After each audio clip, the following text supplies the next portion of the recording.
super duper trade show and exhibition by the Organization of Youth in International Trade and Commerce. Ladies and gentlemen, it's another wonderful day in the global village to understand that non-oil exports trade in Nigeria is becoming a big and grand business. There is a big boost in this area of business for us to understand again that non-oil makes up the major aspect of Nigeria GDP. Look at what is going on globally, what is happening in Nigeria. 97% of the increase in our GDP comes through non-oil sector. Today, the Organization of Youth in International Trade and Commerce, they are giving us a platform to discuss the benefits, the export and import availabilities for this great sector that many haven't come to get the big information. So today we want to share information, exchange ideas, gain insight on business opportunities in the Nigerian non-oil sector, and also be able to network for business optimization. I am Sonny Lawrence Oputa, anchoring this show for you today to ensure that all the knowledge and information we get today will be distributed accordingly. We want to look at the aspects of the non-oil. What are women doing to enhance activities in that sector? What are the business and investment opportunities? We want to look at the aspects of Sesame Street, the ginger aspect, various products, the poultry. How do we even turn the biofuel sector from the non-oil to become a big market? We want to welcome everyone to this forum today. And without much ado, it will be my pleasure to call upon the President of Organization of Youth in International Trade and Commerce, who will be coming shortly to give us an opening remark. He's no other person, a geologist of repute, a man who has worked in various aspects of Nigeria oil and gas industry. He started as a petrophysics, as a geologist working with the mobile. He ventured into business, into real estate, into IT. He developed the commercial sectors and now have looked and found out that there are business opportunities in the non-oil sector that needs promotion. That's come the theme of today's exhibition and trade show, which is role of trade exhibitions in promoting non-oil sector in Nigeria. How do we promote? How do we give it a showcase? How do we create a platform for the non-oil sector so we'll be able to integrate domestic market and international markets? The president of OYITC will be coming to give a speech. And after that, we will have a roundtable discussion where we have able and distinguished businessmen and ladies from the IT sector to the business sector, from the agro-allied sector and the industrial sector will come and share ideas and look at the main issue, mitigating the progress of the non-oil sector and how we can make use to get more involved in the commerce of it. Ladies and gentlemen, please let's put our hands together as we welcome the president of OYITC, Mr. Chinedu Amadi.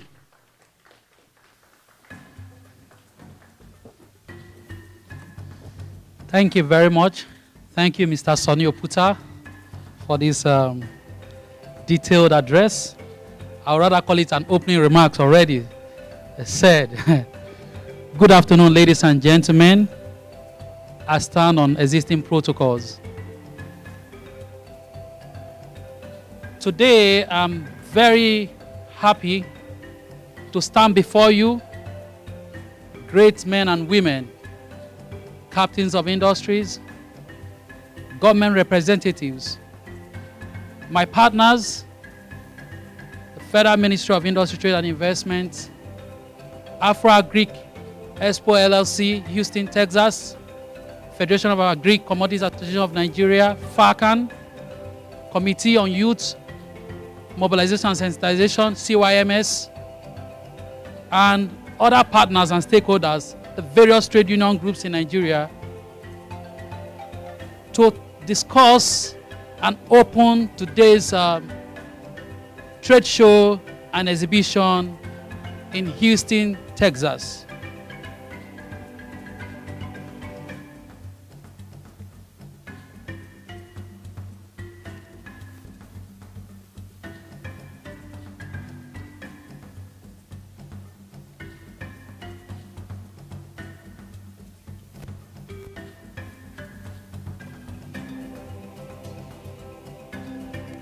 The OYITC, which is the Organization of Youth in International Trade and Commerce, has embarked on various trade exhibitions in Nigeria and has looked at the non-oil export sector and has seen that this is a major contributor to the GDP of Nigeria and has grown over the years, especially during the COVID-19 era, when the contribution from non-oil export trade grew significantly from 458 billion to about 1.8 trillion naira.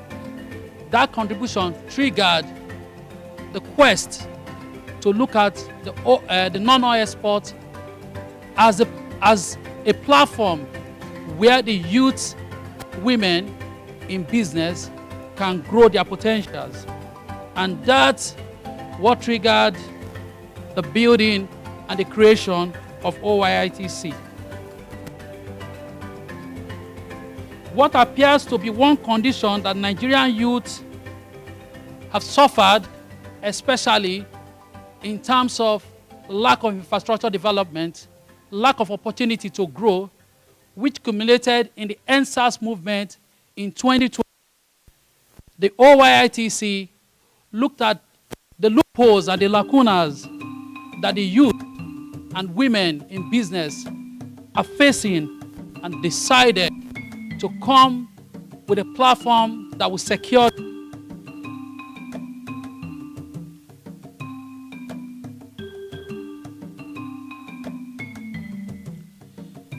this background battered the Organization of Youth in International Trade and Commerce and is designed to equip our youth and women for the process required in international trade and commerce. The platform allows and showcases the creativity, competencies, and productivity of our youth and women. Was shared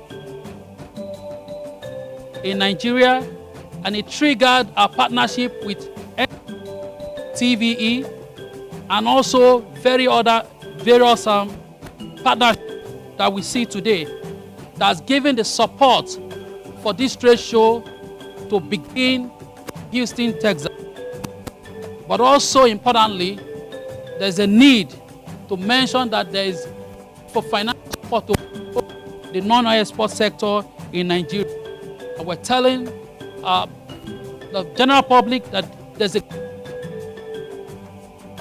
non-oil export trade that they can latch on through the OYI.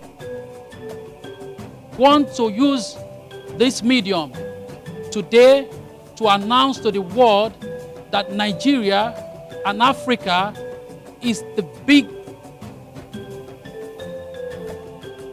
point for development opportunity and resources. And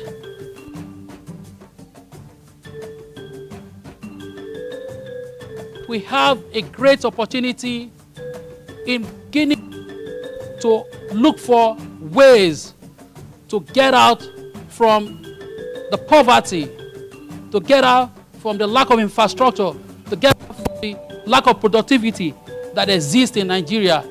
When we begin to explore opportunity, and is offered to many.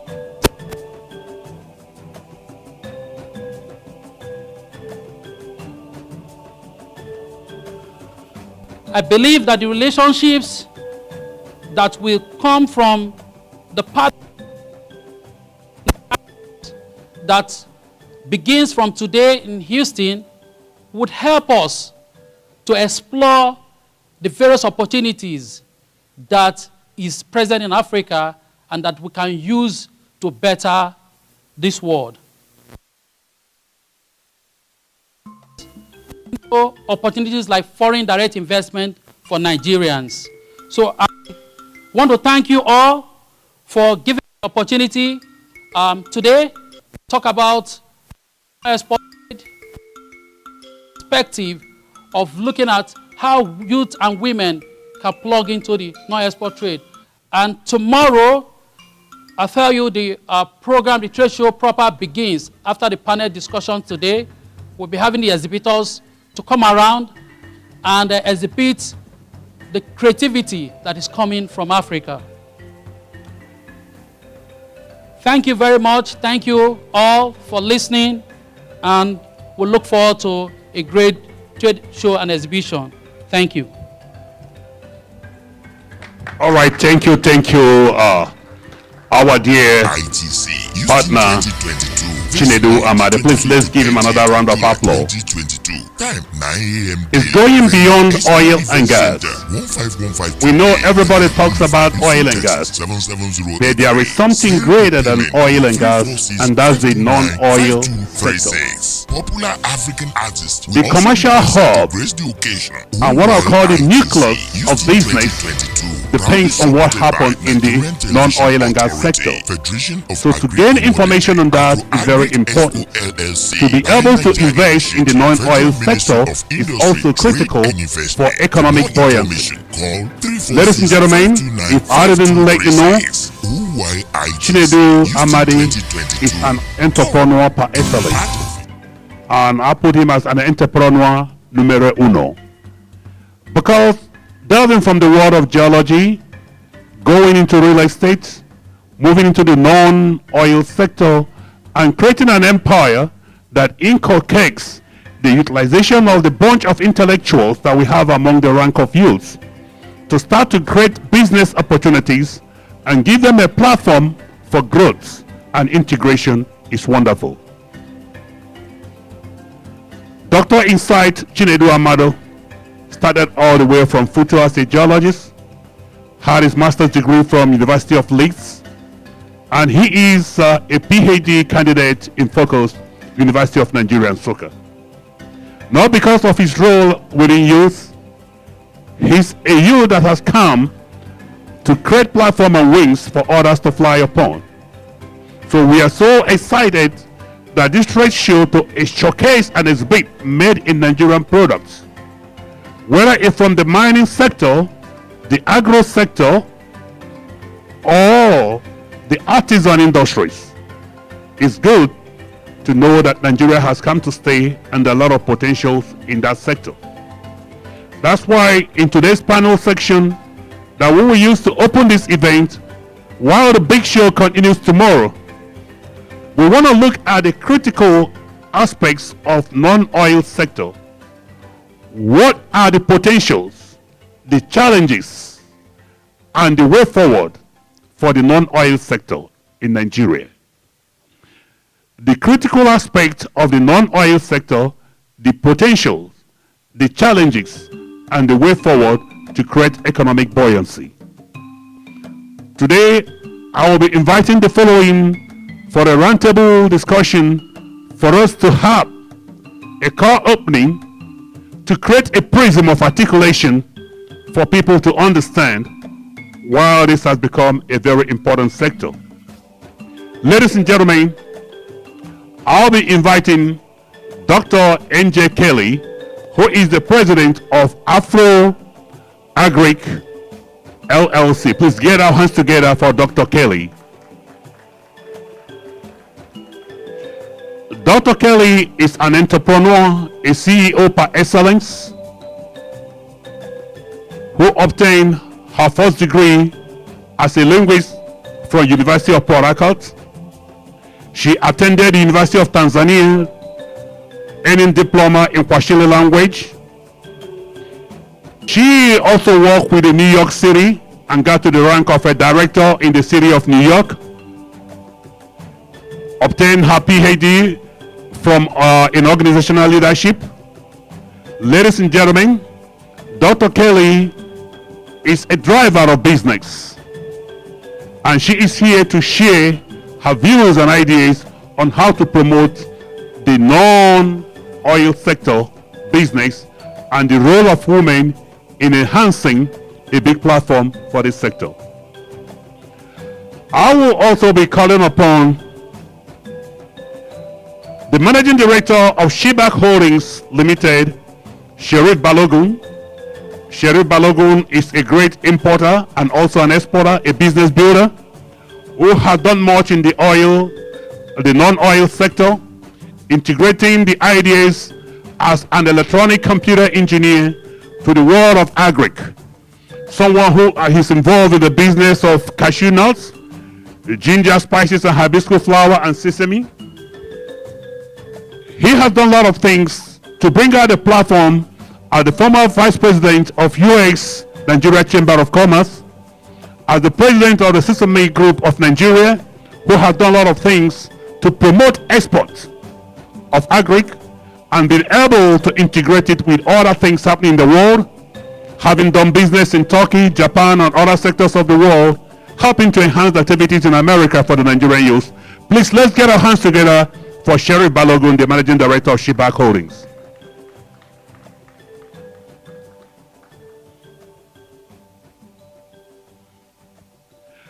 As Sheriff Balogun is coming up, I want to call upon Bookie Wright, who is a social media expert, an IT guru, and a lady who is also in business.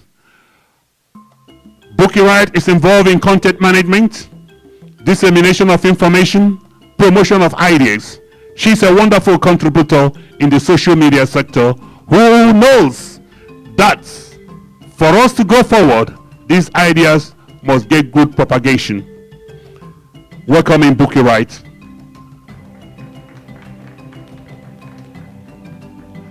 I want to invite Sani Uzo Ibrahim, an entrepreneur who is fully involved in the agri sector, not only the agri sector and also in the financial world. Sani Uzo Ibrahim is a business expert and a developer who is very much involved in creating wealth and also ensuring the stability of business. From the financial sector to the agri sector, welcoming Sani Uzo Ibrahim to share ideas with us today.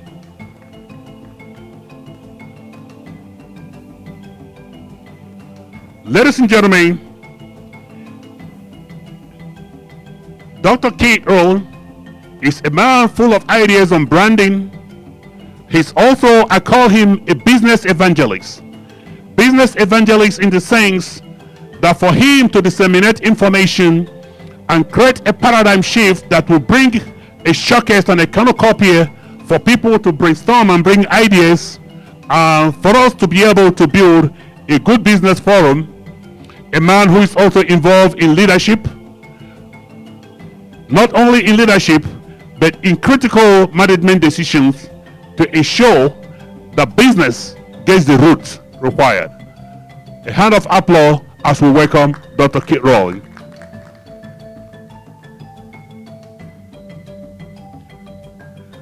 We have a mega wired microphone, so it will be able to move around and we get things going. First of all, I would like to start by asking the CEO and President of OYITC, for the sake of our audience watching us and those also listening to us, let's get an detailed understanding of what the non-oil sector stands for, so that people have a good clue of it.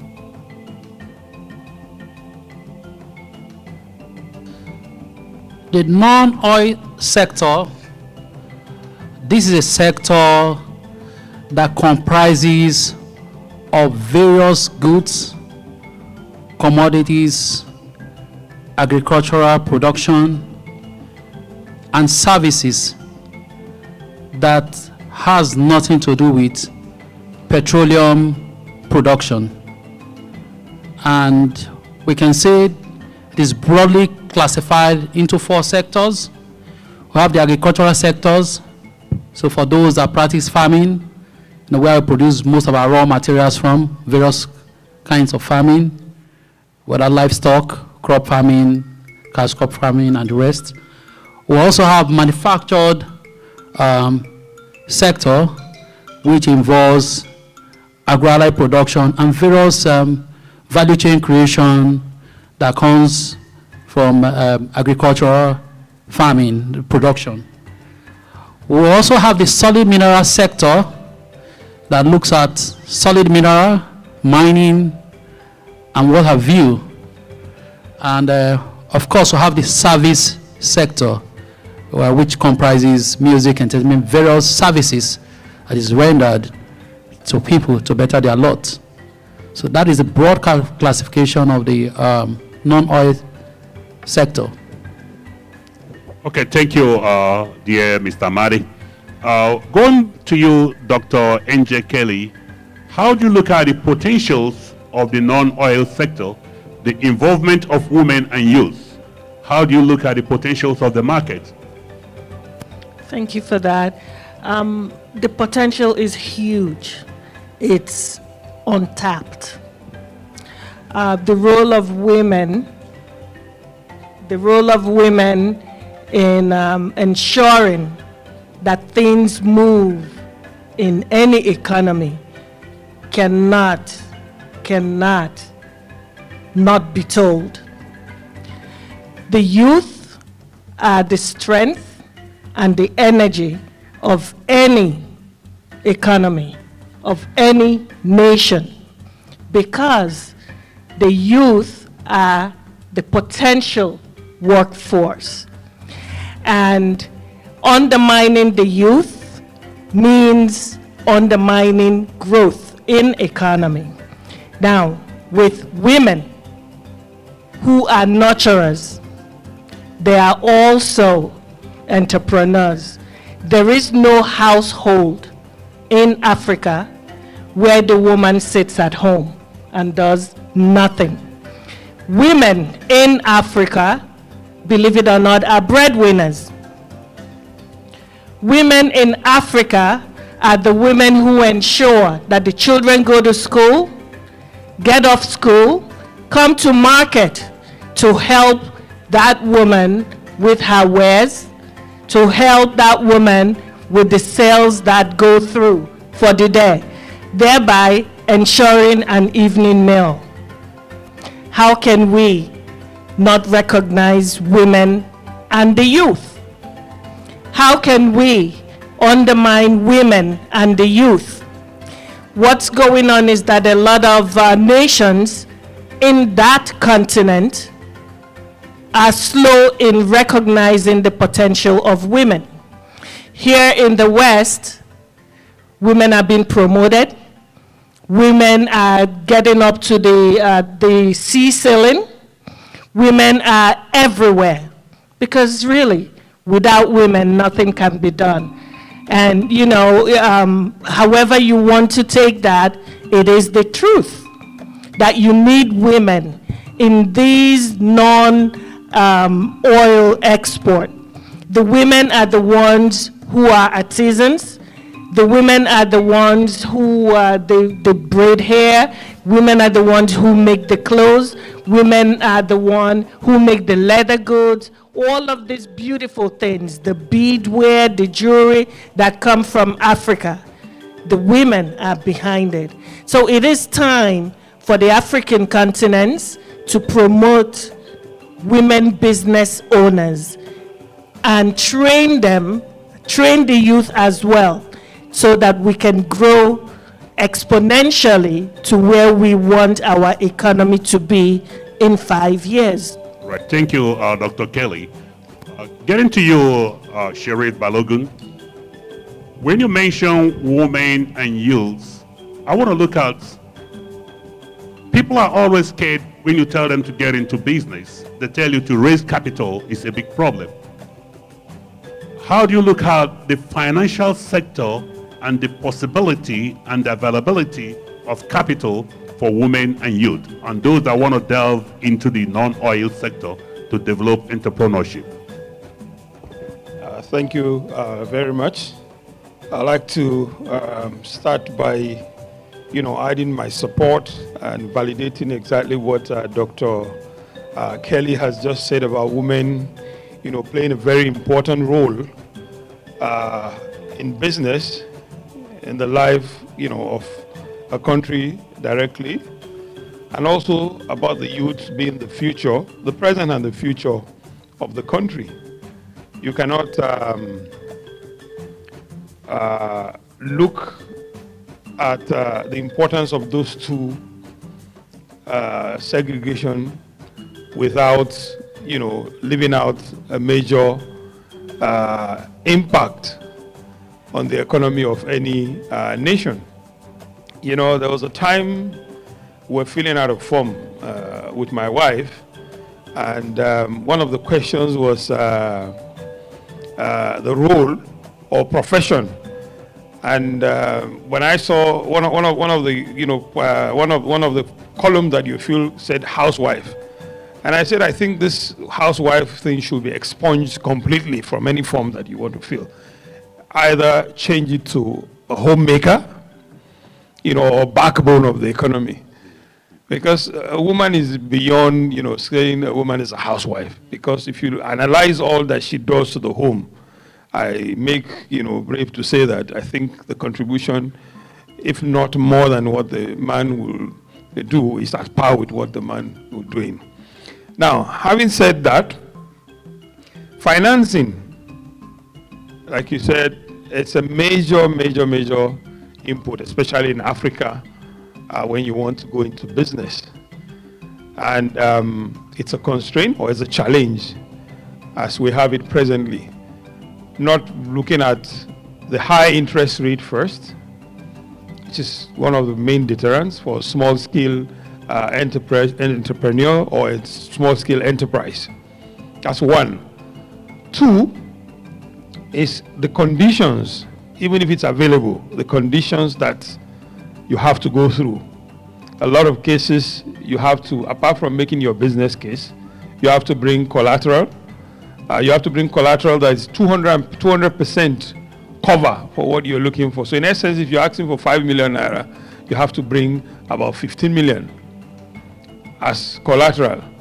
And then a host of all other things, and God help you if they don't ask you to bring certificates of your great-grandparents as well, as part of what the requirement is.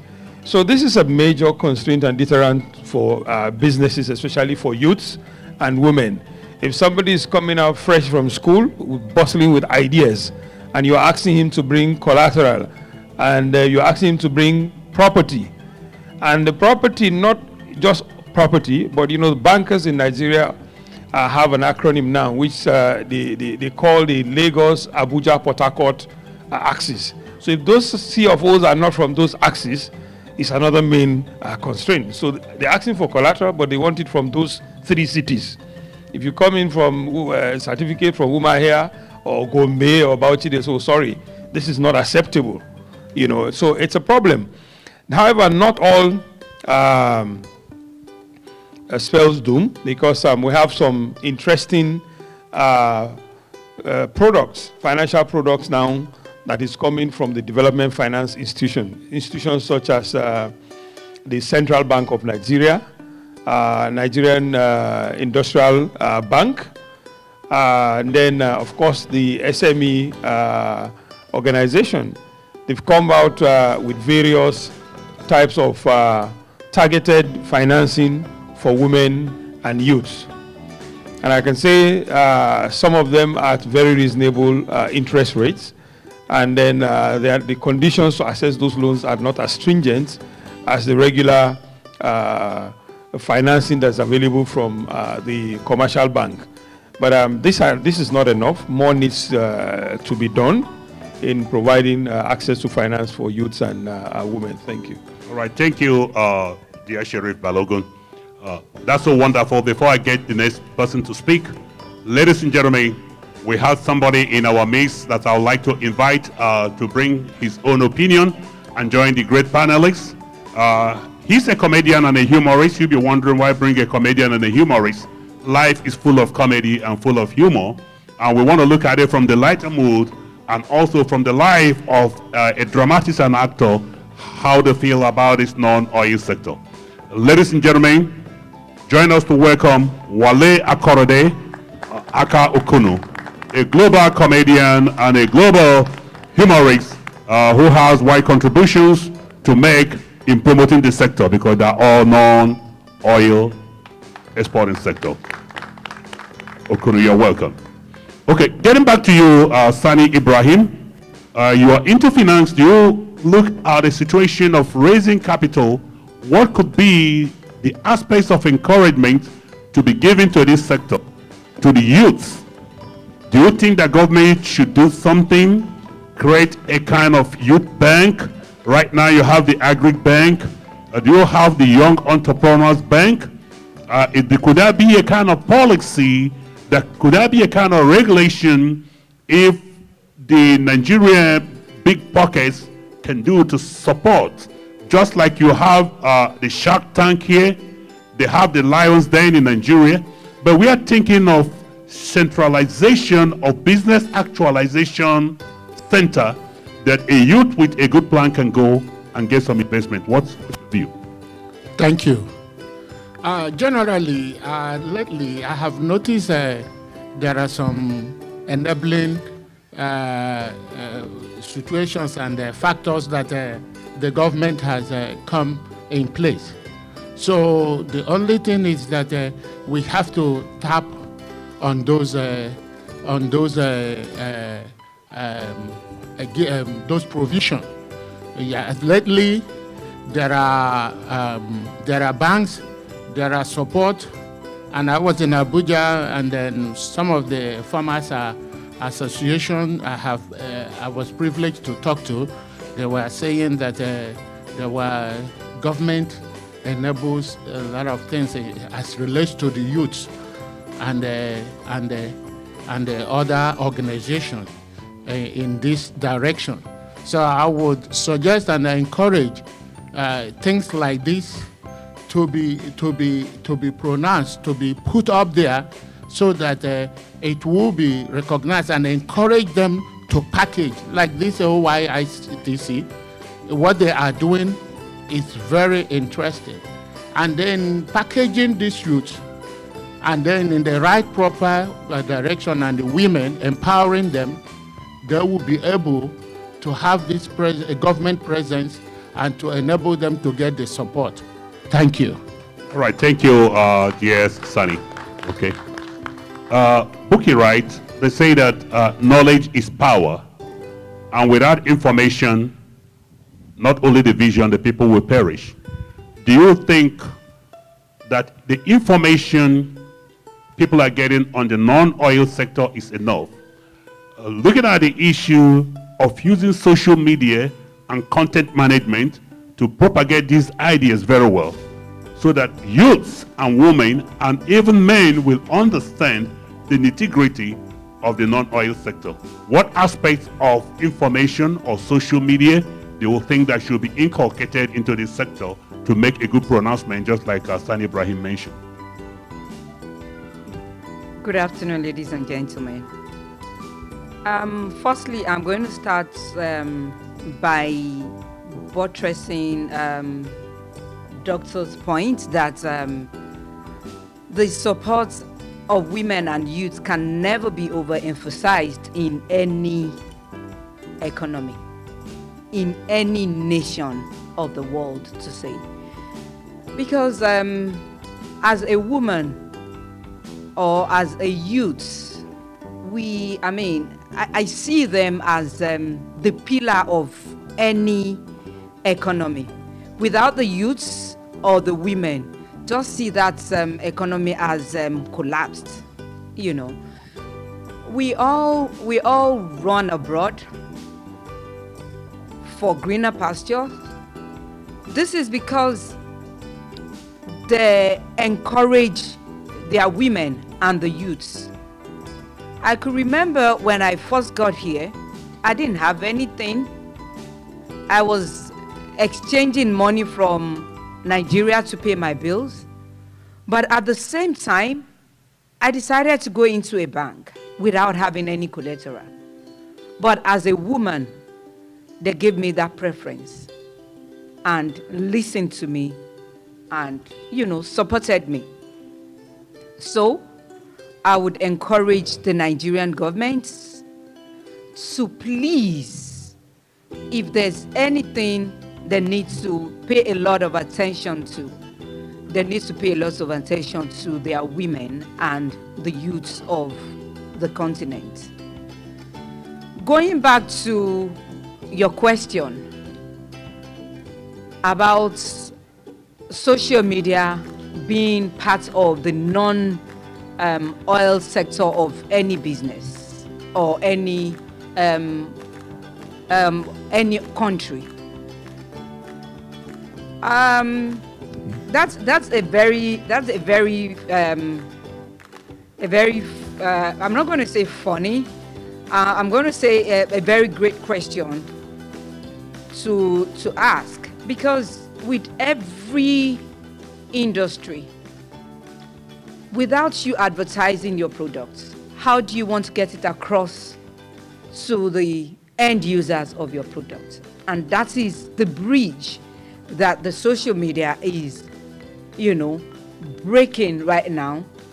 Because with the social media, you are able to bring your products to the home of every user of your products without having to leave the corners of your home. And that's why sometimes a lot of product owners would approach content creators like me and Wale Akorede here, for their content to be brought across to the end users.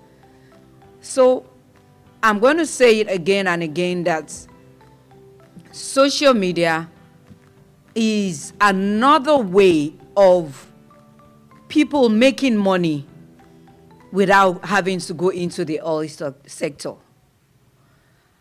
For instance, a lot of people, I would talk for myself. For you to advertise something on my page, it took me years to build that page. And it took me a lot of effort to build that page. So for you to want to advertise on my page, it costs you a lot of money.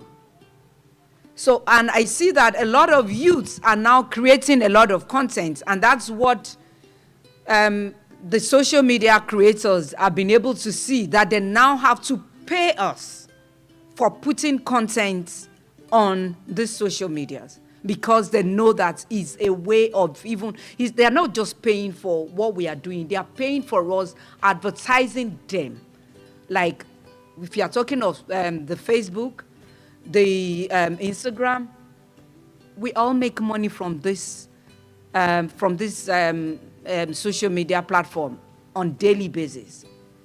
Some people make as much as $10,000 a month.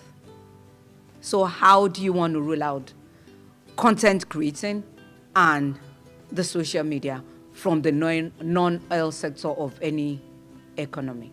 All right, thank you, Buki. It's good to know.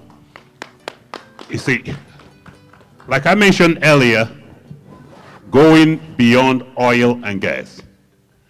We want our youths, women, and even the aspiring men to understand that life does not end in oil and gas. There are different areas of creating wealth and making money. If you look at it, even within the energy transition going on, the non-oil sector becomes very paramount.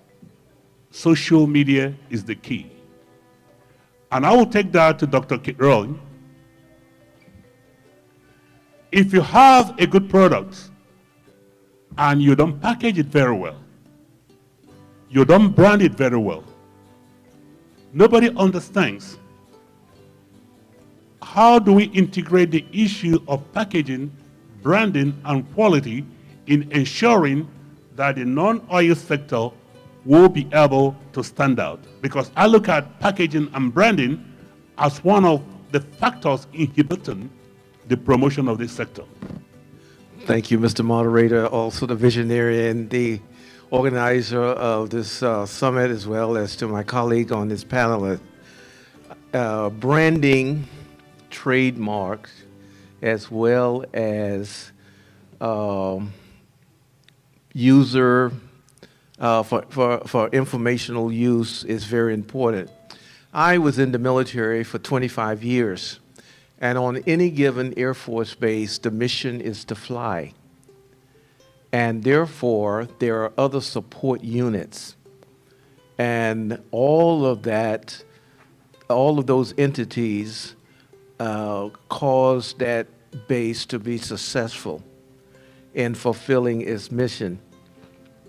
In the non-oil industry, you have different entities that without them, the overall product of that oil will not be able to be sustainable. When you come to branding, I have a radio program too, and I asked a business owner who failed many times, what did you learn from your failure, and what would you say is the success of your business? Well, first of all, you fail when you do not get into the game. And then she said, you must believe in your product. If you don't believe in your product, no one else will do that either. And then your branding is like your name, your identity, who you are. And it's been, there's some commercial that says that the name goes in before the product goes out. So your name is very essential, your brand. And that branding has to be done in what's called a spirit of excellence. No one's going to go to a business and they do not live up to their reputation. And so there are different mediums I'm going to talk about tomorrow and resources in which you have an idea, but you don't know how to package it, you don't know how to get it out. And in this 21st century, when I got out of the military, I wish I would have gone to get competencies in the area of technology. Here I have grandsons, and when they were young as 2 years old, they knew how to do a lot of things on the computer. And therefore, my colleagues here was talking about the social media. And social media is a medium that you can use to brand yourself. And if you look at social media and all of the other mediums, YouTube, Instagram, they are very proficient. And since this pandemic, that is the wave of the future, Mr. Moderator, that we must go to brand ourselves. And even if you look at Amazon, and I'm not paid to, promote them or anybody else, but they were big in the online selling. And that's because of their branding, and they took advantage of the opportunities. And so people in the non-oil sector, they got to do the same. Come up with an idea, product, good or service, brand it, use the medium, and watch it bring in the profits and the proceeds. All right, thank you. That's very knowledgeable and good to know, Dr. Kate. Getting to you, Wale Akorode, a.k.a. Ukunu. They say good things come with humor. And there are later ways of pushing out information so it doesn't hurt the bone. From the perspective of a comedian, how do you think this idea of non-oil sector could be integrated to the society, or to push it in so that the information will get to the people, the government, and the people to get involved in the non-oil sector and promote it? Thank you so much. Good afternoon, ladies and gentlemen. I'm happy that I'm here today. We have a lot of things to do in our country, Nigeria, but it was surprised that we always focus on oil, which is not what we can do. Before we realized the oil in Nigeria, I thought the money gathered from the agricultural product, which everybody knows that. But now, there's a lot of things we can invest, not on oil, not only oil. I, as a comedian, as my sister and my boss said, we have a lot of things to tell people that you can invest on this aspect, you can do this, not on ordinary oil. For example, I've been calling for many adverts, both communication, any business in Nigeria, they have to come, okay, Okono, we want you to do an advert for us. People will know what we have, people will know what we can produce, but we want that advert in a comedy way, so that when people see, they will laugh. It will be in their memory. I said, Okono did this, this kind of advert, so that we remember, so that we can continue to patronize this thing. For me, as an actor, a comedian, I don't believe that all our business should be on oil. We have a lot of things to do, but we can say the government is trying, because for my industry, they gave us money through the industry, in the back of industry, to produce a movie. And then when we submitted our script, they go through it. If it is quality product, they give us money. Then we shoot the movie. So it's not the ordinary movie. We can do any other business. I'm advised by my people that we should look away of oil products. There's a lot of things we can do that can improve our economy. Thank you. Thank you, Okono. We'll say that if you have a good script that is marketable, a good script, whether it's comedy or real life show, you can get loan and backup from government. It tells us that the non-oil sector is very big. It's not just a one thing, but a one-stop shop that you have the agro, you have the soft cells, whether you're into communication, whether you're into mining, or even the made in Aba shoes. Everybody is involved. Now we'll get back to you, Chinedu Amadi, as the president of OYITC. You must have seen the need to get the youth going in this organization of youth in international trade and commerce. What are the things government is doing right now, and what do you expect them to do more that the youth of Nigeria will be fully involved in commerce and trade? Thank you very much.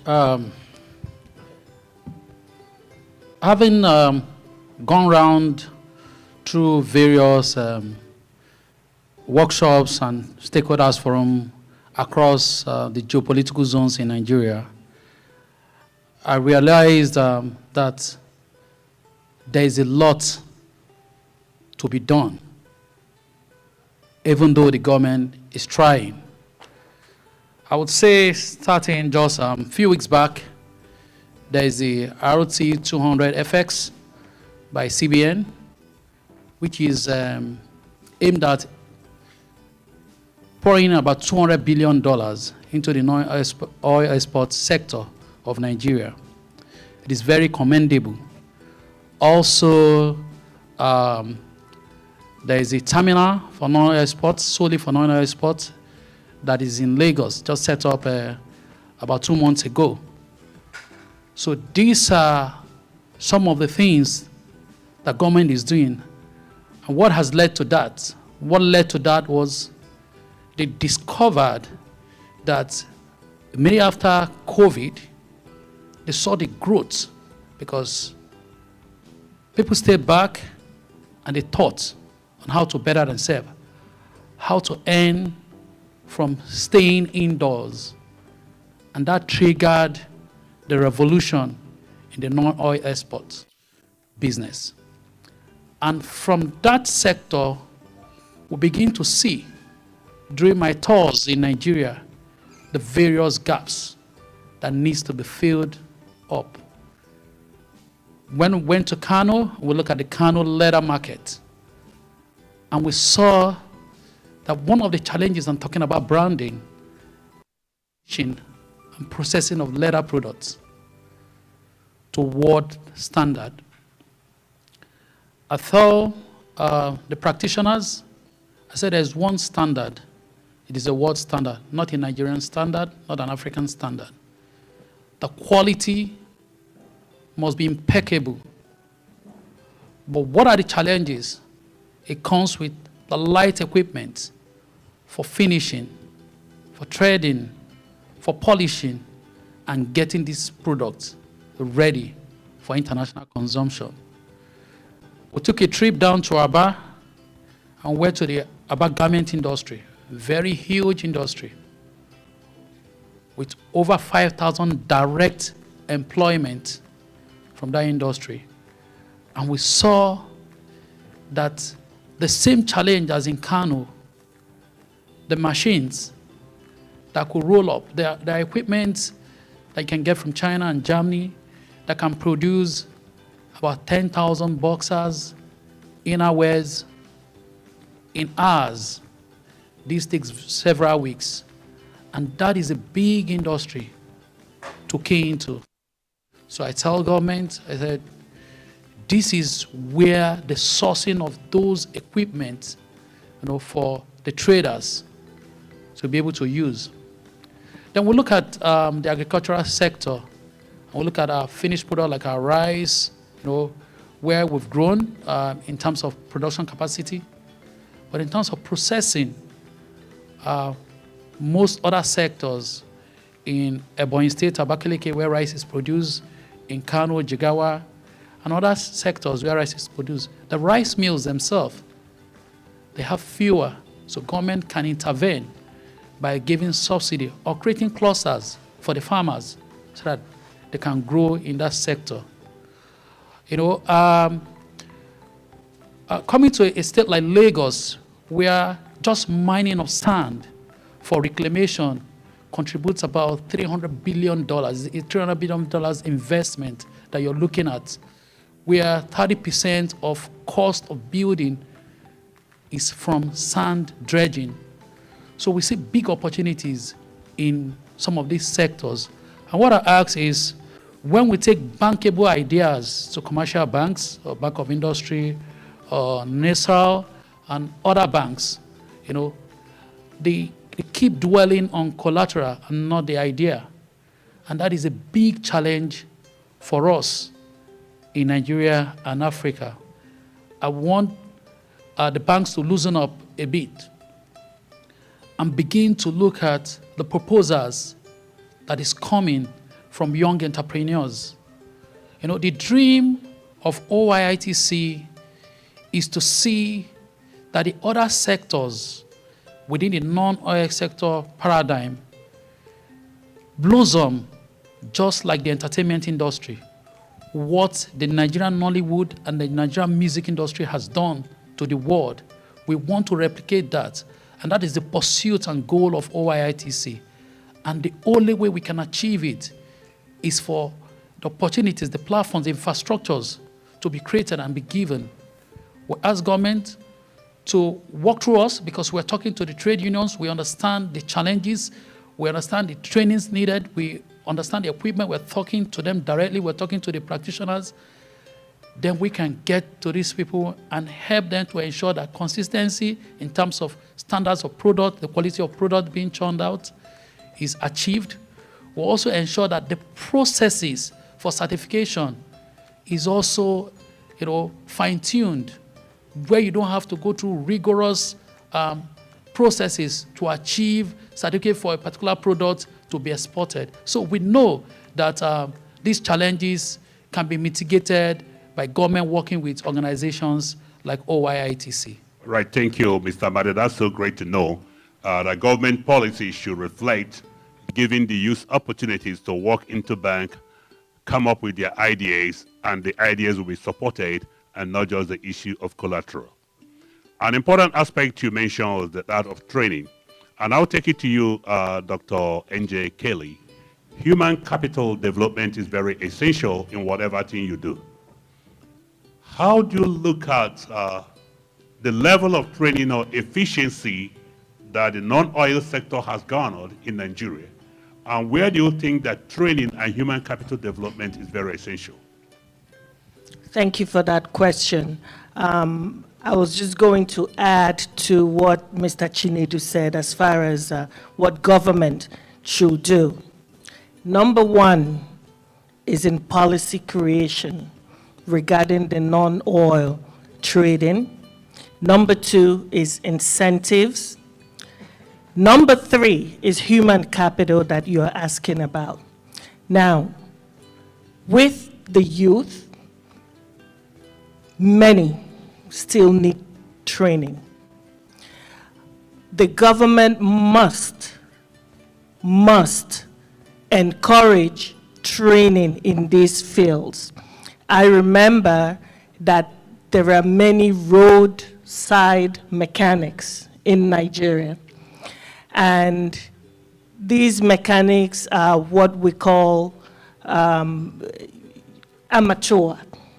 And that's because they learn by doing. So if you bring your car, it's really at their mercy. Because by the time you leave, your car might develop other problems. And then you bring it back. Then they learn to fix that. You leave, another problem generates. So if the government were to get into human capital development, it means that they would have trained these guys on the onset. When you train them on the onset, they make more profit. They save time. And then, by so doing, they build upon their expertise.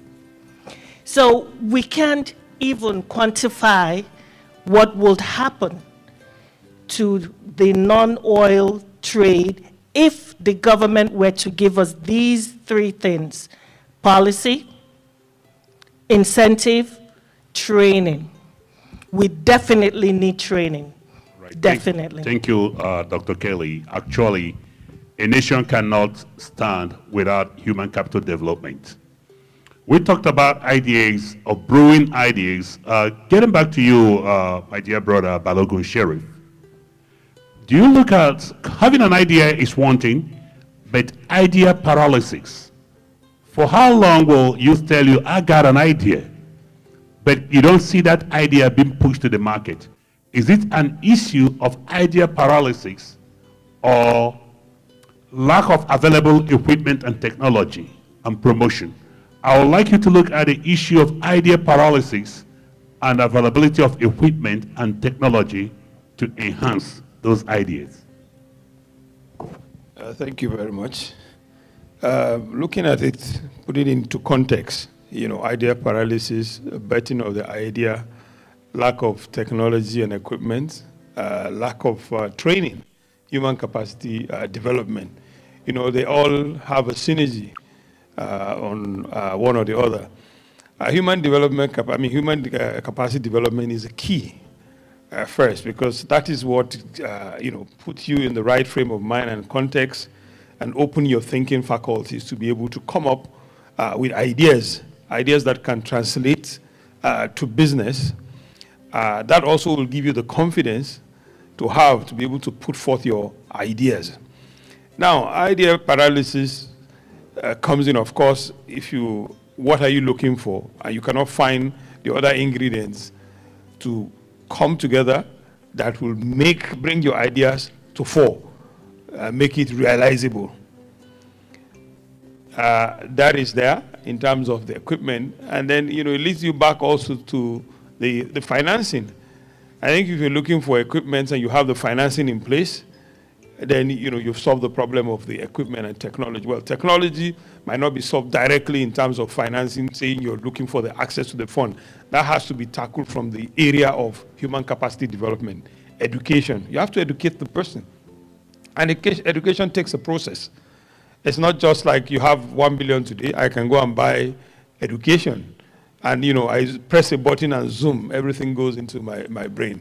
So for any nation to develop, for anything, education is first and foremost the most important thing, and we have to understand this, and the government needs to realize this, put the necessary budget in place, and have a focus on education. Practical education, also not just education. We have to change the whole system. Our curriculums that we're using in our schools and universities are curriculums that are static, that have been there for 40, 50 years and beyond. So we have to change those curriculum. We have to sit down and look at functional education. Education that, and training that will provide a job, that will make you job creators, not looking for paid jobs and sitting down in the office, or education that has no synergy with the industry. It has to be industry driven. What are you looking for? What are we going to create? How do we have education that will drive those? So once the human is developed very well to that, I think the issue of ideas being translated into realities will be easier and not as so much as difficult. Thank you. All right, thank you, Sheriff. Okay, we can let you add up to that. Can I chip in on that? Yeah, go ahead. Yeah, on idea paralysis. Thank you, moderator. My case on that is that the government need to be engaged. You know, Dr. Kelly talked about policy. In a country like Nigeria, the youth are very creative. We've seen in the media how many youths and people coming up with very things like doing what do you call it, power station, plane flying, plane and other things, all those things, but no support. We've seen people showcasing what they have done, calling on people all over the world to engage, to support these youths. So I would ask that the government do more to engage these youths. And when somebody is spotted with these creative ideas, then they need to get government involved. You see, it is when these ideas are not utilized, it's paralyzed. So that is the problem. So people like Mr. Madi, who have said this OYITC issue, a platform, should let the government be engaged to support this issue. So these ideas will not be paralyzed. Thank you. All right, thank you, Mr. Ibrahim. Okay, let's have your input, Dr. Kate Rowling. That's very interesting. There's a trilogy. My colleague here talked about education. Dr. NJ and Sani talked about government, but then there's the business sector also that plays a vital role in that. In 2005, I went to South America, to Peru, and we were traveling from Lima on a bus for 9 hours to get to where we were doing a program and a crusade. And when we got to a certain town, in the Bible it called it the marketplace. Here in Nigeria, America, and other cities, they call it downtown. But right in the town square was business, government, and education. And my eyes was open to see that just like the heart and the brain and the body, they are very important organs. These three entities are very important for the prosperity of the citizens. And we have gotten away from holding education, government, and business accountable for the sustainability and for giving opportunities to the citizens, particularly women and the youth. All right. Okay, back to you, Josh. You can hold the microphone. Right, Buki. Research and development, fine-tuning ideas, since we are talking about ideas. For this sector to grow, we have to generate ideas. What do you think will be the better form for research and development? One thing, I got an idea. You rush with your idea. Is the idea fine-tuned? Does it meet the market relevance? What problem will it solve? Any idea that does not solve a problem is no idea, but no idea is bad. But for it to be fine-tuned, what do you think that the government and the business sector can do to create R&D so the youth will understand the importance of R&D? The first thing I would say is enabling environment. For any idea to be developed, you must be in an enabling environment for you to be able to develop that idea. And the first thing in that enabling environment comes with security. If there is no security, trust me, there's nothing anybody can do. I remember when I was in Nigeria, I would say to myself that, one, if we have lights, a lot of people would not be on the road because a lot of things would be able to be done from their homes. And that way, it keeps you out of that trouble that is outside there. So I would say that with anything, if we have that enabling environment, which lights, good roads, and of course, education. But first off, if we do not have that enabling environment, there's no how you want to develop anything. You might be very brilliant, but when you don't have that stability, you won't be able to develop anything. Maybe you are working on your computer trying to develop something and NEPA takes light. That thing is going to die in you. By the time the NEPA brings back all the lights, electricity companies bring back electricity, you realize that you have lost that thought. And sometimes maybe you need to go out for research. You are on the road where you're supposed to get to within 20 to 30 minutes. You're on the road for 6-10 hours. Tell me, how do you want to develop anything? So the first thing we need to work on is making sure that there is an enable environment. And if you're on that road, you never know what can happen because there is no security. Armed robbers meet you on the road. They take the little money you have on you to go and develop whatever you are trying to develop. So tell me, how is it going to work? Okay, beautiful, Buki, right? Okay, we'll get back to you, Amade. Let's go to Wale Akorode, and I'll take a question from members of our audience. She mentioned enabling environment. Yeah. They could take electricity and you'll be able to generate something.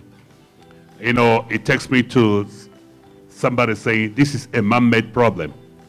And the lady in the audience said, I'm so happy that it's man-made, it's not woman-made. So, is this a man-made problem that we cannot develop R&D? Okay, the idea of people having an idea hub where you can take your ideas with other youth, look at those things, and be able to come out something good. How do you think we can solve this problem? What are the solutions you have? Okay, thank you so much. I'm really happy for the questions. In order to support my sister, she said about the electricity and good roads. What about the food?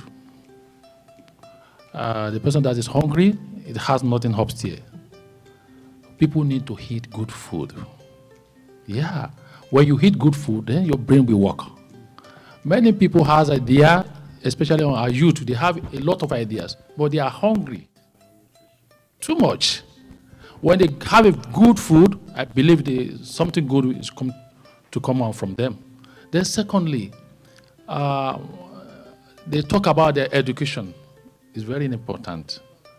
It's not a matter of having degree in all aspects. Okay, while we are trying to get back to you, Wale, you mentioned good food. Yeah. You say good food is very essential. Yes. It's just like we understand why we should get involved into this non-oil sector. Of course. Take, for instance, in Nigeria, everywhere you have akara. You go to Brazil, you still have akara. Then you come over to Nigeria, you have akamu. And over here, people have different kind of akamu. Whether it is in form of oatmeal or they have it above a maize flour or maize juice, it has. Our ability to have a good R&D to commercialize these items, whether it's our plantain chips, our bitter cola, our ginger, various aspects, our shea butter, we've got a lot of things that can put it in the forefront and reduce unemployment in the country. And building wealth is building the small business sector. Like in America, you have the SBA supporting. How come that we don't have such sectors? We have to think outside the box to make sure that things work out very well. No economy can grow without a small business sector. The small business sector remains very essential. People eating good food is very essential. Take for instance, in the West, the government is willing to give you maybe 50,000 a year to be taking care of your bills while you're doing research. You come up with the idea and they look at it as marketable, as something that will solve problem. Why I'm taking you back on this, because you mentioned food is very good. If somebody cannot have an enabling environment, you cannot eat right, you may not be in that mindset to start thinking of creating things. But even if you can eat good food, it gives you enough time to build on other things. Your gray matter will flow very well. It is very imperative for us to understand, to encourage the youth. Government got to look on how to ensure, whether we call it you're giving a loan to people or subsidies or any kind of encouragement. When a youth comes with an idea, or a lady comes with an idea, or a man comes with an idea, and you see that this will generate some good dividends, this will solve some commercial and economic problems, we should find a way to start supporting the person right away. And how will that happen? If you don't have technocrats, if you don't have square peg in square holes, but we see situation that we have square pegs in round holes, it doesn't work very well. So we must fine-tune our policy, our government sector, the people we put in position. Everything shouldn't be political appointment. Political appointment is good because you want to compensate your party men or followers, which we cannot shake that off. But having technocrats to work with policymakers is very, very essential. That's the only way we can start to feel the beat for the people. Okay, I will get back to you right now to continue on that food sector. Which way do you think is very, very appropriate, Wale? Is it free food for all? I'm not talking about the food should be free. But when I know that Nigeria lacks, in Nigeria we don't have food storage due to electricity. You know, when the time of corn, the corn just wasted.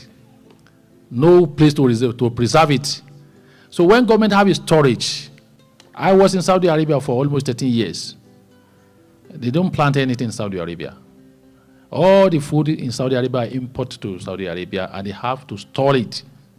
So when we have a storage in Nigeria, Nigeria is very good. It's a very good country. When you have a storage in Nigeria, then we'll be able to have a very sufficient food in our country. But lack of storage due to electricity. So it's not possible for us to generate the storage when there's no electricity. So if Nigeria can do something about that, I believe things will be better concerning to the food. Then secondly, I'm concerned about the education. It's not necessary for us to have a degree in all courses. We can have 3 days, one week course in everything. For example, in India, Bollywood, you can never be on set to perform anything if you don't go to school. It may be 3 weeks. It may be, even if you want to do just an extras, you have to be trained. In Nigeria, people have ideas, but we don't train. So government should do something that we can train 3 weeks, 4 weeks to know what we are doing, so that if they give us money, then we will be able to utilize the money. Okay, thank you, Wale. Very important. Short-term course is very important. Human capital development is the base any nation and institution can have. I will just take one contribution from Mr. Chiedu Amadi. We allow our audience to ask questions, and then this panelist will pick up your questions and answer. We just have about 10-15 minutes to round off this program. While I get to you, Mr. Amadi, to ask the summary of the contributions made so far and the way forward. And we'll start with you raising your hand first for the first question. So I just wanted to highlight, some of the challenges that, was mentioned earlier on. It was talking about electricity, talking about road, talking about infrastructure challenges back in Nigeria.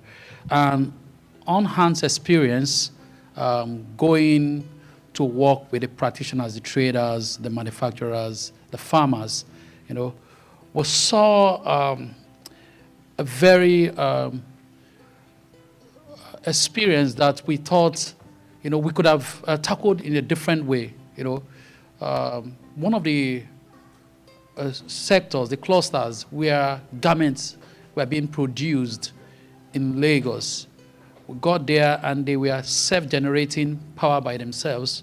And what it meant was the over 300 stores had over 300 generator sets. And that was polluting the environment, And what we did was not to give them, maybe new genset, but we shared ideas with them. If you could get a 500 kVA genset, and you can take down the 300, 250 genset you had in that cluster.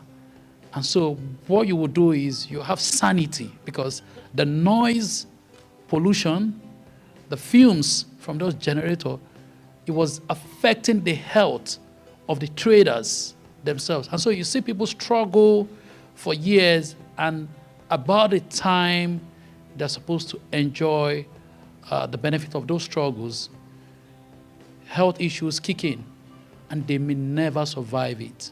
So we start talking about healthy environment to do business, cluster arrangement for some of this infrastructure, that they need in doing business. So, so at times the intervention could just be, or the education itself could just be, just sharing ideas with the trade union groups, because while they are busy doing their stuff, they don't step out of the box to see how communal efforts could benefit that group. So, and that's the power of OYITC, sitting back to look at and say, how can we better what you're doing? How can you better what you're doing? And how do we work with your trade union group to ensure that what you're doing is beneficial to you and you stay healthy doing it? Then you can contribute more and better. All right, thank you, Mr. Mari. We so much appreciate what OYITC is doing by passing out information to help people grow in business and stop what we call greenwashing. It becomes an aspect of environment, social, and governance that people should understand green investing to ensure sustainability and growth. Okay, we go ahead and take the first question from a member of the audience, and we'll get back to the panelists. Yeah, come ahead and let's have your question.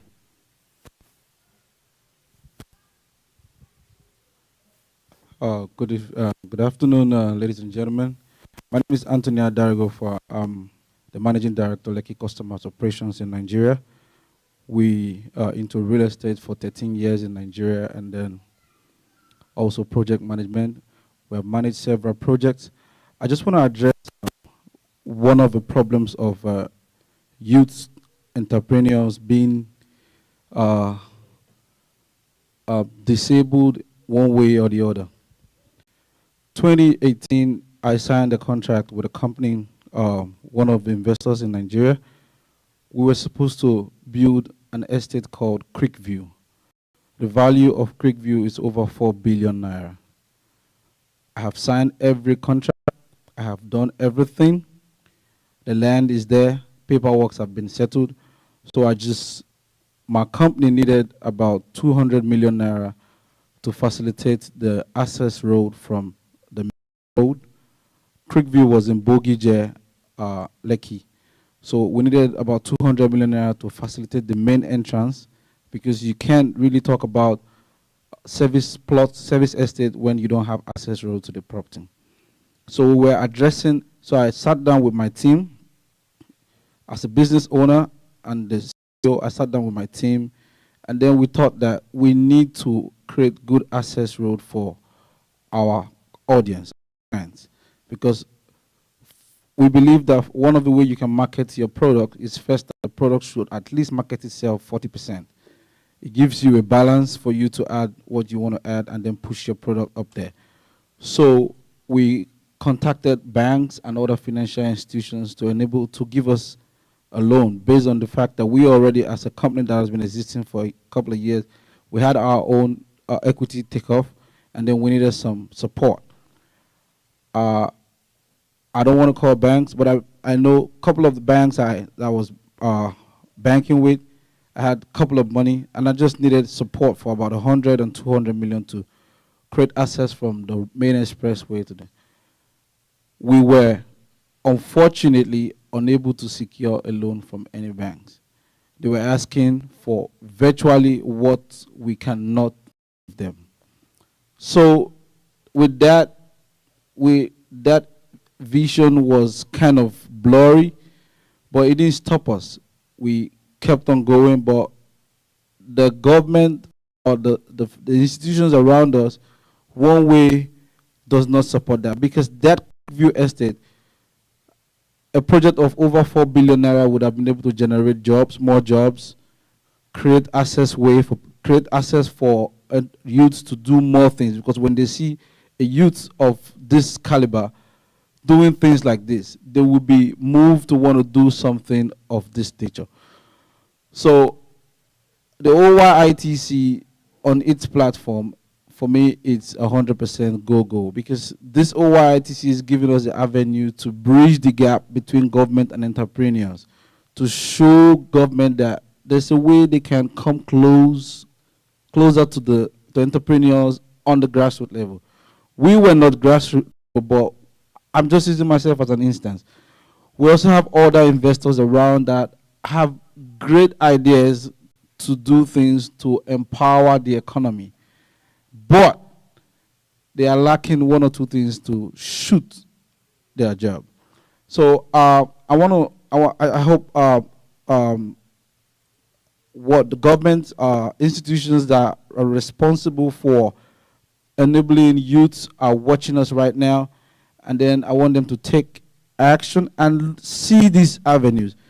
Our naira is going down because of certain things. It is not because we're not doing the right thing, but it is because production is not being enabled. If production is not being enabled within the sphere of Nigeria, there's no how our naira will come up to compete with other currencies over there. So production is empowering the people that have the idea, that want to do these things, and then they start generating income from domestic resources, what we had before with Creekview and other things. So I hope government will look into this and then try to empower the people.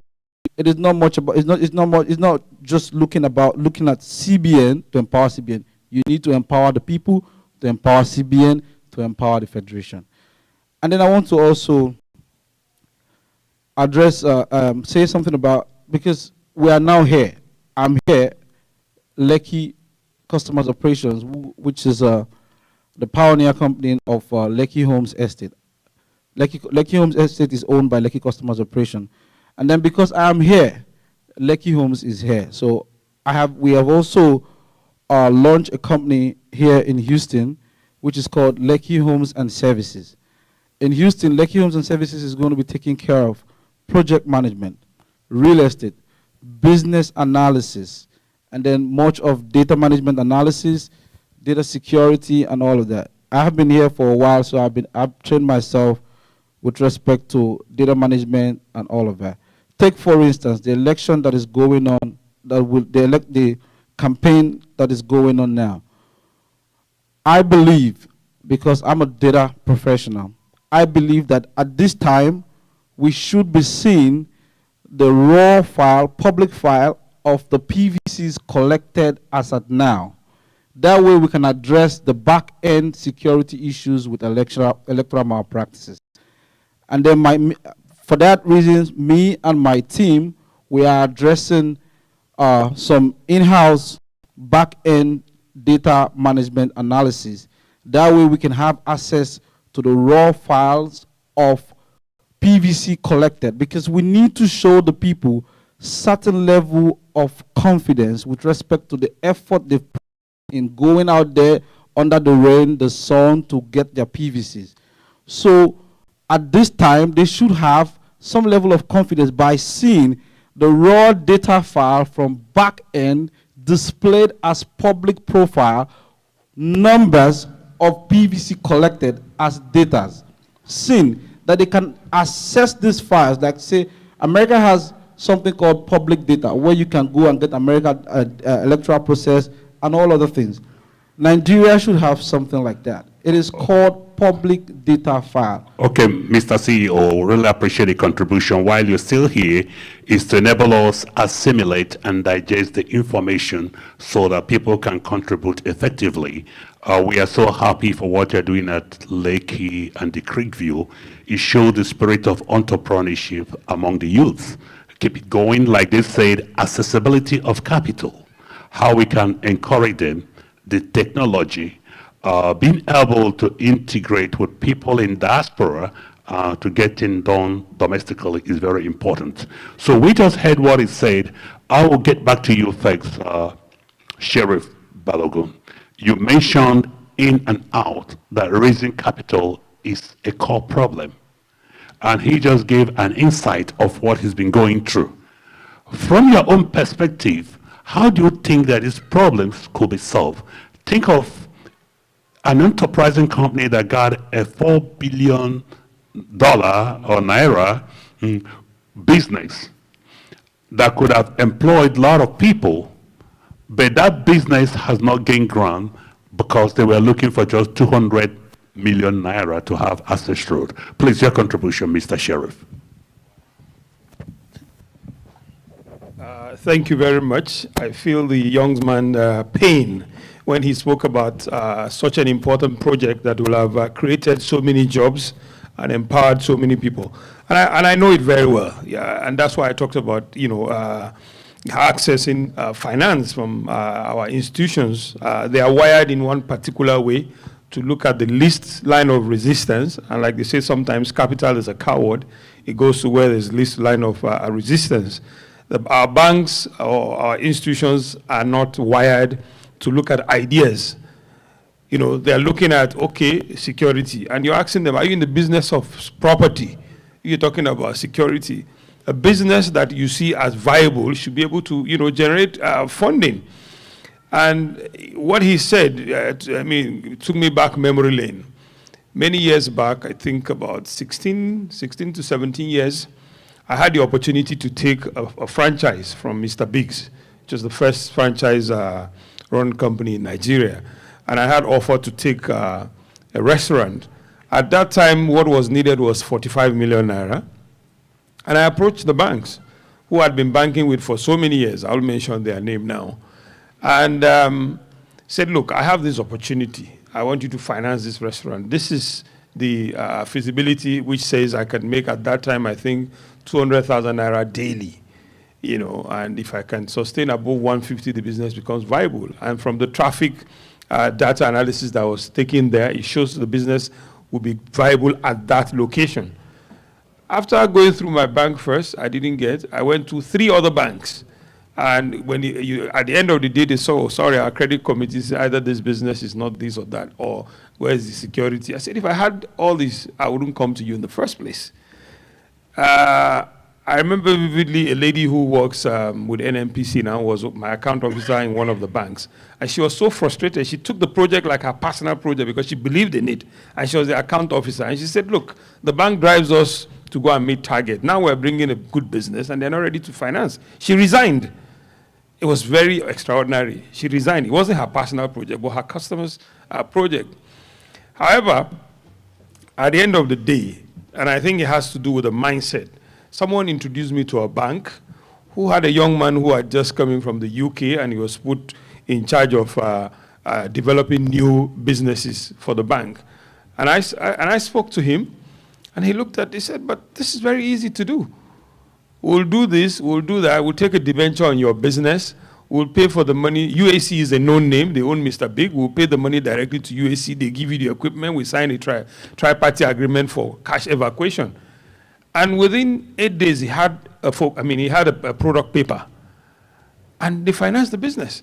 So it's about the mindset of my traditional bankers, and this was a gentleman who had just come in from the UK, employed by the bank to develop new business and ideas, and he saw it. And he said, how many years will it take you to pay? He had already read the feasibility of course and what we wrote before, but he was just testing my knowledge of the business. And when I told him everything, he said, oh, yes, you know your stuff, so we'll give you this money.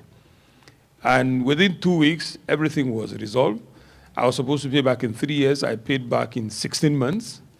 And then subsequently, same bank. And now last week, I was talking to a group of bankers who wanted my export business. And I said, well, bankers, you are not wired for business in Nigeria, whether export or whatever. Now, because foreign exchange is scarce, CBN is saying they will not give you anymore, you are all rushing. We'll do all the needful, and sorry, at the end of the day, you say your credit committee said this is not viable and you're not going to finance it. But I know there's the best bank in the world. And he said, which bank is that? Now I'll mention their name. I said, Polaris. But at that time, they were called Sky Bank. And I told him the story of what this bank did with this young man. I paid back that loan in 16 months. I had opportunity to take the second franchise. They said, how much are you looking for? I said, 60 million. It was a bigger branch. And they said, we'll approve it in 2 days. He did. At the verge of taking the money, the owner of the building where I was going to use said, look, I'm going to sell this property. And if he sells that property, my business model was based on the traffic on that place. So it wouldn't make sense for me to do the business. So I went, I told the man, I called him up in Lagos. I said, sir, thank you for all you have done, but I'm not going to take this facility. He said, why? I said, I don't need it. He said, why? I said, the owner of the building is going to sell it. And if he sells it, the business model is based on the location. I said, we'll buy the property for you. How much is this property? You know? It was 130 million naira. 2 properties on the same CFO. One, the property I was to use is the one in the front. The one behind was another company. So I said, well, he said, go and find out from the owner, how much is he going to sell? So I went back to the man. He said, okay, your portion of it in front is 130 million. The back, I've sold it to another person. But the CFO is still one document. I went back to this young man. I said, sir, this is what is happening. He said, oh, that's not a problem. I said, I don't have the CFO. 2 properties. He said, well, no problem. What we will do, we will get our lawyer and introduce him to the lawyer of the owner of the property. Hand over the property to the 2 lawyers. They go and separate the property. Once they separate it, both lawyers will have each of the title. He will bring our own, he will take their own. And then we can use that as a title to secure this funding. Innovative, and it was a miracle. They bought the property for me. And the most important thing here was I never even got the certificate of the property until after I paid the loan, because they couldn't even separate it. It took time, you know, going through the ministry process to do this, do this. But you see, there was a faith that someone who had the knowledge. And that's why I say the human capital is important. When you go to the bank and putting square pegs in square holes, you put someone who doesn't understand, and they are not trained to understand the different dynamics in the business. So nothing is going to work. But here was somebody who came who could see that, look, and what is it? Because he was trained properly. Yeah. And that's how I was able to get that. Yeah. And I must say, you know, I paid back the loan. I own the property presently now, even though I've gone out of that business, because over time, where we started, where there was only 1 restaurant, later grew to having over 30 restaurants. So, and then the Mr. Biggs franchise has a standard that you must meet, and the overheads kept on going on. So I exited the business when I found out that it could not be sustainable anymore. But I own the property, and that's more than enough profit over the years. I employed over 60 people. So our idea is to find government, to put policies in place that will encourage development finance, and also for the existing bank to train people. Yes. Train them, let them understand the different business model. Yeah. Not one size fits all kind of business. So I think, I feel it's pain looking at the loss in that business that will have provided a lot. So I think these are the things that we want to do. Before I drop the microphone, very, very important. Someone spoke about food. I think that's one of the most important idea or solutions that I've had here, food. And food, it's about nutrition. I used to have a different, this what I'm saying now gave me a different perspective to assessing people when I'm talking to them, or when I see someone behave in a certain manner and I'm jumping to conclusion and I say, is he dull? Is he stupid? Or what kind of thing is this? But then I remember my grandmother used to say, if you're quarreling whether your driver or your house help, and you said, look, calm down. You don't have to go to this extent. If he had the intellect, the intelligence and all that, he wouldn't be your driver. So I was at a program that was talking about development and all of that, and we had an assistant secretary of Secretary General of the UN come to talk about food and nutrition and the havoc that it does if you're not well fed and not just eating food, balanced diet with the right nutrition. And here we're talking about development, thinking, ideas. Those ideas will not come if you're not well fed, if your brain doesn't have the nutrients. And this starts from when you're small. There are certain nutrients that the brain needs when you are a child. And if you miss it at that stage, you can never recover. You can never recover no matter what you do later. Because at that stage in life, you need that food that has those nutrients, which has to do with stunting or development of the brain. So I'm sure you all have heard what is called stunting. Stunt growth. It's not about even the size or the physical size, but the brain. That food that the brain does not get at that time has caused stunting. So you see an adult but behaving like a child. Or you see an adult behaving in a way that you are not expecting. You say, come on, what's wrong with this person? But then I learned, after listening to that lecture, because there's a product we're trying to do, which is a new micronutrients, which will address some of this problem. So after listening to it, it changed my views completely about assessing somebody and coming to judgment. Because the way and manner he behaves might not be his fault. It's due to those nutrients which he didn't get. He didn't cause it himself, but by stroke of fate, he has that. So I think that food thing, addressing that food needs, the nutrient is the beginning of everything that will make our brains to flourish, enable us to assess and harness our thinking processes. But once it's not there from that age, you can only try and solve that. Thank you very much. I'll just add that to the issue of food and nutrition. That from you. And we are so proud of the successes you've accomplished and the inputs going on. And once you mentioned that issue of food, it took my mind to say, probably all of us coming from Nigeria, West Africa, would have been as tall as the NBA players if we got the right food. Probably, we need to go back again. Maybe I would have been a better NBA player. So, generation of ideas is very good. Hope is not lost from what Sheriff Balogun just mentioned. There is still light at the end of the tunnel. Don't give up. Keep on pushing. It's getting better and better. We have another member of the audience that has a critical question. And I'll be calling upon Adeniyi to come and ask his question so that one of our contributors here and panelists will pick on that. Hello, everyone. My name is Oluwademilade. My name is Oluwademilade Adeniyi. I'm here to support what my brother just said now because I can see he has a very good point in all what I've said so far. So I just want to share my experience based on what I heard from Nigeria. I live in Houston here. It's more than 10 years now.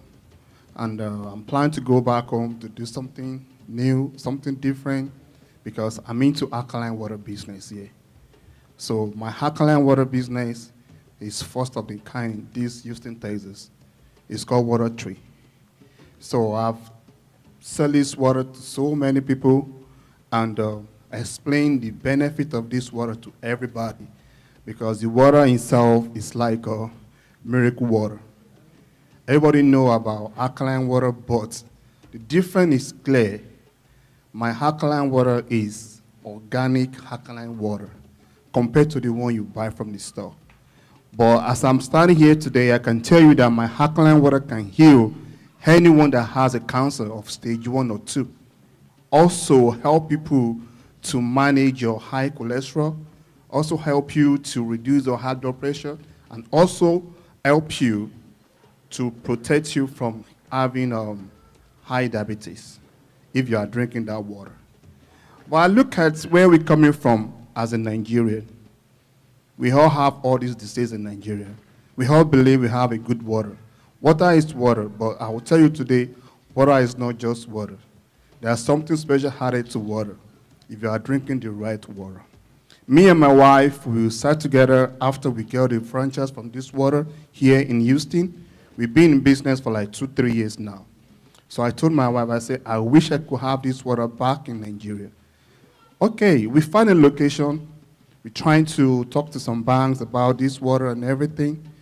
To settle the business down in Nigeria, it's going to cost us close to $1 million. If you really want to establish the way we think we should be doing the water business over there. But my question is, I can't raise the fund all the way from here by myself. I need banks to help me. And I went straight to my bank, just like you said. If you don't have the right people to do the right job, there's no way you can achieve whatever you want to achieve. Based on the wrong people at the bank industry, I didn't get any attention from anybody.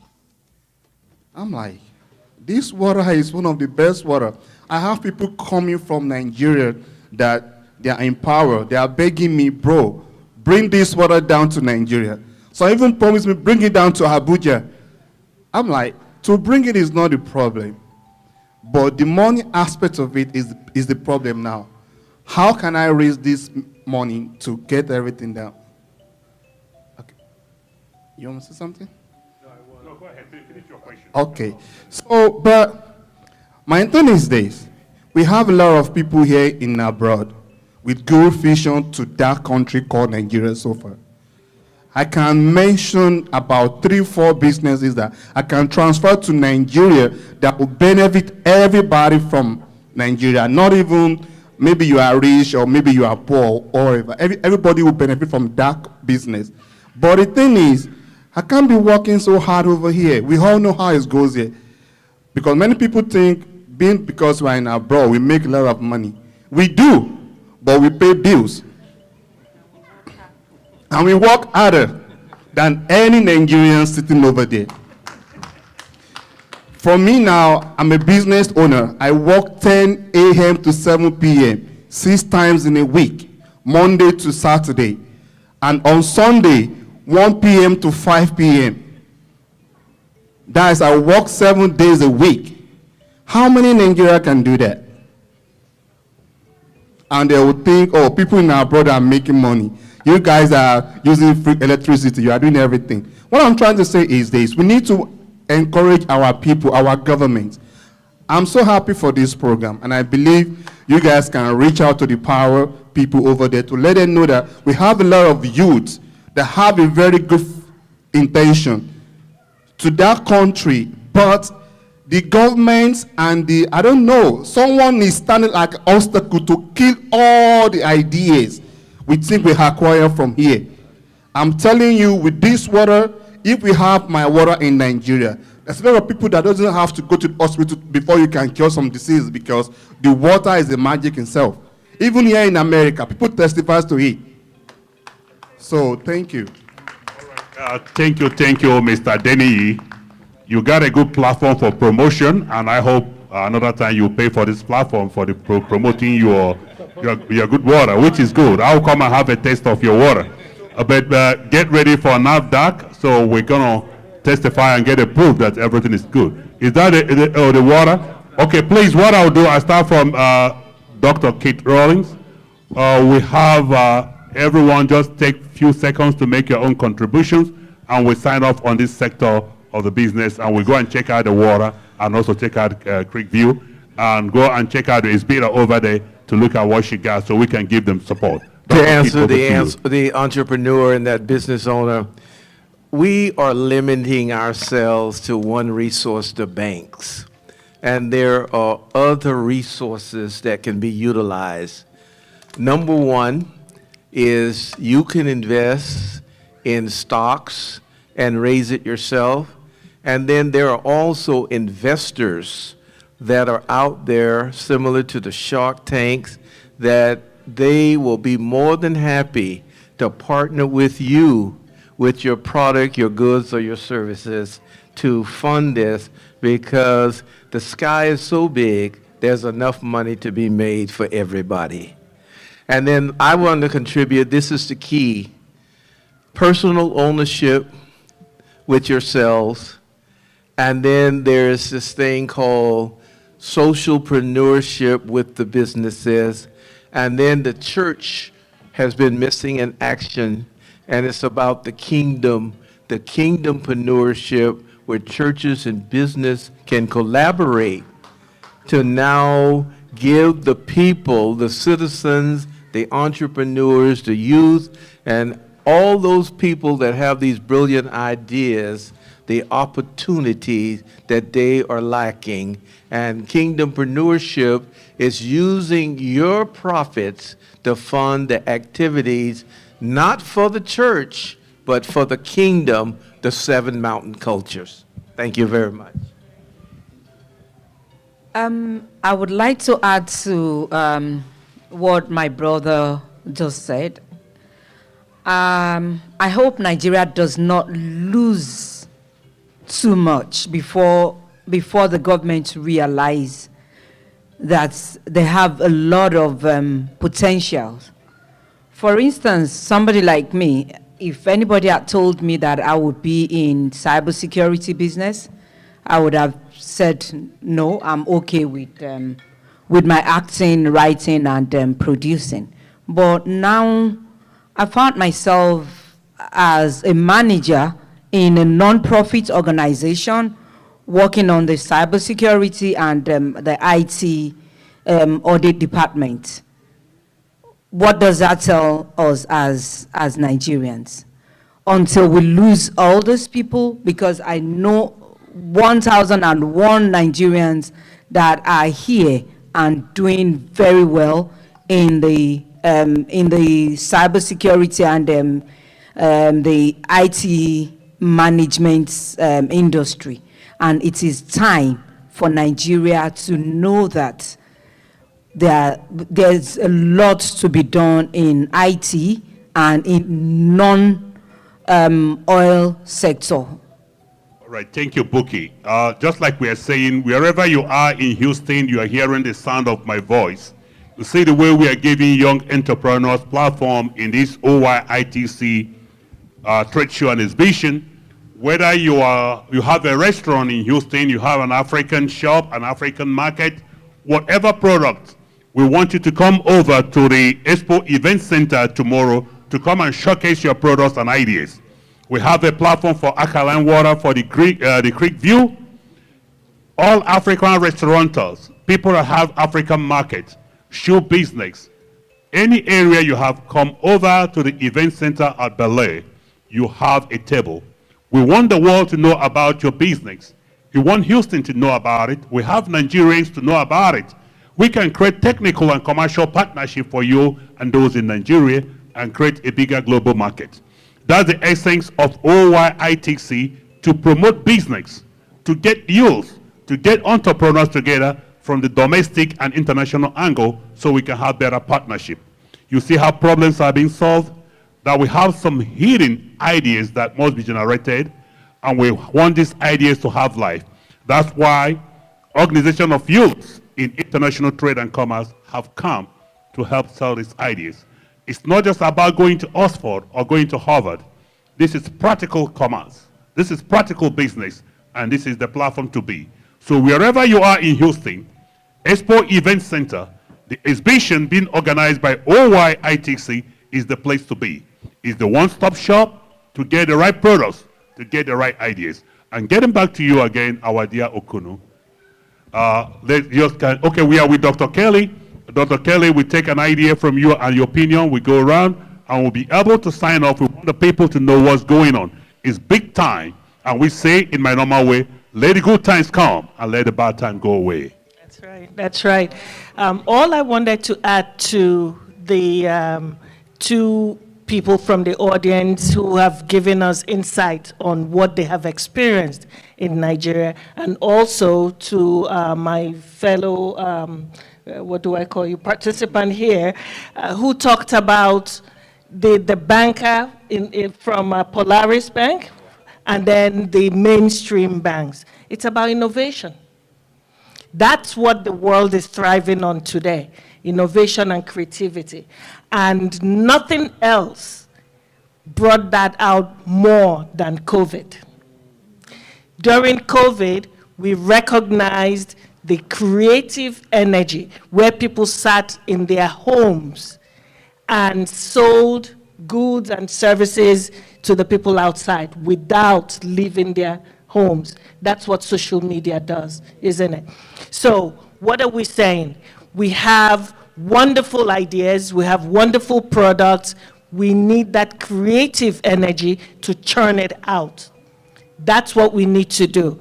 As far as going to mainstream bank to ask for money for your businesses, that's old.